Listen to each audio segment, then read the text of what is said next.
Dumaka tayo sa Mindanao, Sister L. Si PNP Chief General Marbil naman dinalaw ang burol at ang mga sugatang pulis kaugnay nga lakay nung nangyaring drug by bust encounter dyan sa May Sultan Kudarat, Maguindanao del Norte. Detalye balita mo, RH19, June Dimakutak. June.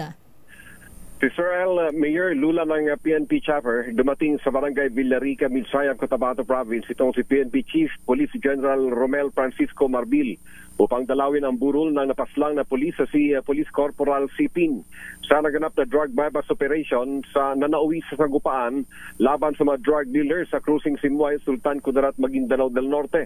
Personal na pinaabot ni PNP Chief Marbil sa pamilyang ng napatay na pulis ang pakikiramay at ang paggawad ng medalya ng kadakilaan at pagbibigay ng financial assistance sa pamilya at inalala nito ang kabayanihan ng pulis na may patupad lamang ang tungkulin. Habang isa pang pulis na napatay ay naiuwi na rin ang labi nito sa Tawi-Tawi na si Patrol Woman Rosalyn Bulyas. Sa nasabing drug bypass operation, 2 sa mga drug suspect ang naaresto at pagkasamsam ng 6.8 milyong halaga ng shabu.